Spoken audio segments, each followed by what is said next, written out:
Namaste everyone, welcome back to our channel E-पाठशाला VVMC and yes, don't forget to subscribe our channel ताकि आपकी इसी तरीके से worksheets में हेल्प होती रहे। तो आज हम करेंगे क्लास 10th की वर्कशीट नंबर 29, सब्जेक्ट हिंदी। तारीख है 9 सितंबर 2020। तो आज की यह वर्कशीट हमें फिर से राम लक्ष्मण परशुराम संवाद से दी गई हुई है। तो चलिए इस वर्कशीट के बारे में पढ़ते हैं।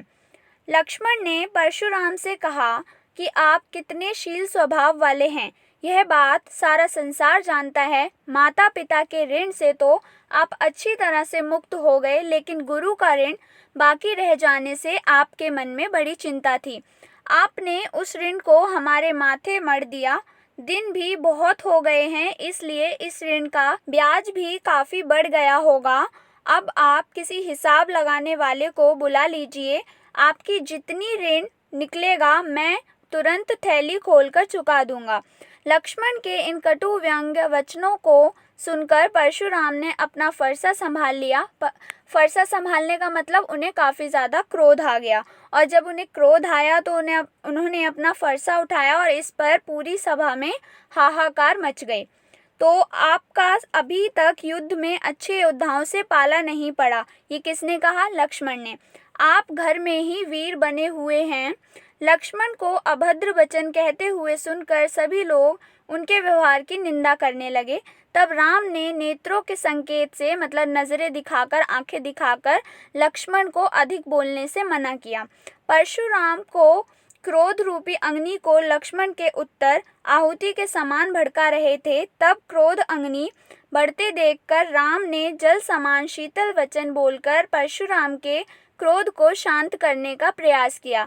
यानी कि जो राम का स्वभाव था वो काफ़ी ठंडा था, और जबकि लक्ष्मण का स्वभाव काफ़ी उग्र और गुस्से वाला था। तो चलिए प्रश्नों की तरफ बढ़ते हैं। प्रश्न नंबर 1 है, जनक दरबार में बैठी सभा हाय हाय क्यों करने लगी? तो इसका उत्तर है, जनक दरबार में लक्ष्मण के अपमानजनक कटुवचनों से क्रुद्ध होकर उन्हें मारने के लिए जब परशुराम ने अपना फरसा हाथ में लिया तो सभा रक्तपात के भय से हाय हाय करने लगी। तो रक्तपात का यहाँ पर क्या मतलब है? रक्तपात का मतलब है कि परशुराम कहीं किसी को मार ना देते, इस डर से सभा में हाहाकार मच गई। प्रश्न नंबर 2 है, राम लक्ष्मण परशुराम संवाद के तीनों पात्रों राम, लक्ष्मण और परशुराम के स्वभाव की एक एक विशेषता बताइए। उत्तर नंबर 2 है हमारा कुछ इस तरीके से, मैंने यहाँ पर एक्सप्लेनेशन भी साथ में दी है कि कोई ऐसा क्यों था।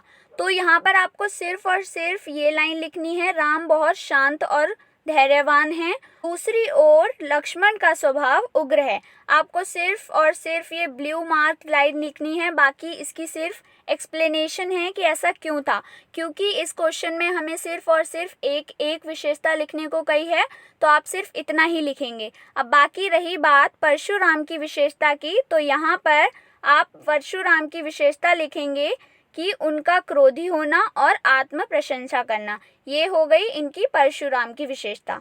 ठीक है, तो इनकी एक एक विशेषता हो गई, राम की भी, लक्ष्मण की भी और परशुराम की भी।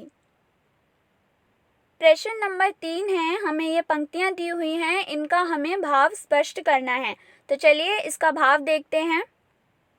इन पंक्तियों का भावार्थ है कि लक्ष्मण के उत्तर से जो आहुति के समान परशुराम के क्रोध रूपी अग्नि को बढ़ते देखकर रघुकुल के सूर्य राम जल के समान शांत करने वाले वचन बोले। तो आपको इसका आंसर यही लिखना है।